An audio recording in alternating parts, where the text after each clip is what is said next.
যোগদান মেলা তো এখনো শুরু হয়নি, আর আমরা যোগদান মেলার মতো ওরকম কিছু করবো না।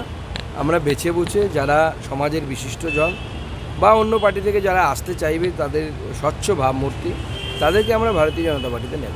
আমরা যেরকম শুনছি যে তাপস রায় বিজেপিতে আসার একটা সম্ভাবনা রয়েছে, যোগদান করবে। না, রাজনীতিকে বলা হয় politics the game of possibilities. তো সব ধরনের পসিবিলিটিসই থাকতে পারে, অসুবিধা কিছু নেই। এরকম কোনো যোগাযোগ করেছে এখনো পর্যন্ত আমরা মিডিয়াতে বলার মতো কোনো যোগাযোগ হয়নি। প্রধানমন্ত্রীর নতুন সফরসূচি সম্পর্কে কিছু বলবেন? নতুন কর্মসূচি মাননীয় প্রধানমন্ত্রী 6 তারিখে আসছেন এখানে, 5 তারিখেই পৌঁছে যাবেন এখনও পর্যন্ত যা ঠিক আছে। তারপর 9 তারিখে উনি শিলিগুড়িতে আসবেন। আপাতত এই দুটো সফরসূচি ওনার ঠিক হয়েছে। মনে রাখবেন সবই প্রবাবেল, কোনোটাই কনফার্মেশন। মাননীয় প্রধানমন্ত্রীর সফরসূচি যেহেতু আগের দিন ছাড়া সফরসূচির মানে প্রবাবিলিটি সবসময়ই থাকে আর কি, হওয়ার অথবা না হওয়ার।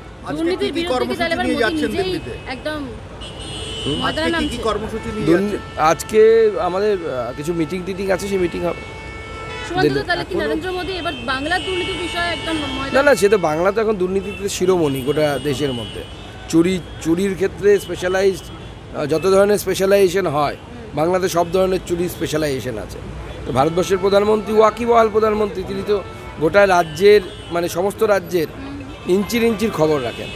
স্বাভাবিকভাবে corruption one of the pivotal issue হবেই। তৃণমূলের নেতাদের বিরুদ্ধে এবার ক্ষোভ প্রকাশ করছেন তাপস রায়, তাহলে কি উত্তর কলকাতার রাজনৈতিক সমীকরণে বদল আসতে পারে? গোটা বাংলার রাজনৈতিক সমীকরণ বদল আসবে, অপেক্ষা করুন না। এখনো অবধি ভোট ঘোষণা হয়নি, তার আগেই এই কেন্দ্রীয় বাহিনী বিভিন্ন জায়গায় রুট মার্চ করছে। হঠাৎ এই কেন্দ্রীয় বাহিনীর রুট মার্চের তাৎপর্যটা কি এতটা তাড়াতাড়ি? দেখুন, পঞ্চায়েত ভোটে প্রায় 40-45 জন মারা গেছে। তার আগে 2014 সাল থেকে যদি ধরি, ভারতীয় জনতা পার্টির প্রায় 200-র বেশি কার্যকর্তা মারা গেছে। ভোট আসবে যাবে, কিন্তু কোনো পরিবারের একজন ব্যক্তি, কোনো মায়ের কোল খালি হয়ে যাবে, কোনো ব্যক্তি মারা যাবে, কোনো স্ত্রীর স্মৃতির সিঁদুর মুছে যাবে, এটা তো কাঙ্ক্ষিত নয়। সেজন্য 1 মাস হোক 3 মাস হোক, যত আগে ভোট ডিক্লেয়ারের আগে কেন্দ্রীয় বাহিনী নামানো দরকার।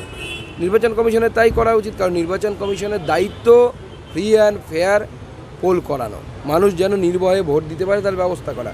তার জন্য যা যা করা দরকার করবে, আর্মি নামাতে হলে আর্মি নামাবে। শেখ শাহজাহান গ্রেপ্তার হওয়ার পর বসিরহাট লোকসভায় 2040-এ বিজেপির কতটা সুবিধা হবে? দেখুন, শেখ শাহজাহানের সাথে ভোটের খুব সম্পর্ক আছে বলে আমার মনে হয় না। হ্যাঁ, এটা ঠিক, সন্দেশখালীর যারা জনগণ, যারা এতদিন ভোট দিতে পারেননি, তারা নির্ভয়ে ভোট দেবেন, যাকে ইচ্ছে তাকে ভোট দেবেন, কোনো অসুবিধা নেই। কিন্তু আমার মনে হয় নির্ভয়ে ভোট হওয়াটা সবথেকে জরুরি। বিজেপি প্রার্থীদেরকে প্রকাশ করে দিয়েছে, কিন্তু এত কিছুতে অন্তর্কলহে জর্জরিত তৃণমূল কংগ্রেস ভোটের বৈতরণী পার করতে পারবে, বিজেপির টেক্কা দিতে পারবে? তৃণমূল কংগ্রেস এবার আমাদের থেকে অনেক কম সিট পাবে, শুধু এটুকু আমি আপনাকে বলে দেব। বিজেপি কত আশা করছে 2024-এ? টার্গেট তো আপনাদের সামনে আছে, 35 দিয়ে গেছেন মাননীয় গৃহমন্ত্রী। কিন্তু মোদি তো দিলেন 42। মোদিজি 42 দিয়েছে, সেজন্য 42টি আসনেই আমরা চোখে চোখ রেখে লড়বো। সুকান্ত, অভিজিৎ গঙ্গোপাধ্যায় বলছেন, লাস্ট প্রশ্ন, অভিজিৎ গঙ্গোপাধ্যায় বলছেন যে যেটা এতদিন কোর্টে করেছেন এবার সেটা মানুষের কাছে গিয়ে করবেন। এই লোকসভা ভোটের আগে তার পদত্যাগ কতটা ইঙ্গিতপূর্ণ বলে মনে করছেন? দেখুন, ওনার মতো ভালো মানুষ, সৎ মানুষ রাজনীতিতে আসা দরকার। রাজনীতিতে যদি এই শেখ শাহজাহানের মতো লোক, চোর গুন্ডা বদমাশরা যদি থাকে, যেরকম তৃণমূল কংগ্রেসে যারা রাজনীতি করে, তো এই ধরনের লোক এলে পরে তো রাজনীতি কোনো শুদ্ধ হবে না, রাজনীতি ভালো হবে না। কিন্তু আমার মনে হয় জাস্টিস অভিজিৎ গঙ্গোপাধ্যায় যে দলেই যান না কেন, উনি এই রাজনীতিতে এলে রাজনীতি পরিচ্ছন্ন হবে, পরিষ্কার হবে, রাজনীতি মানুষকে অ্যাট্রাক্ট করবে।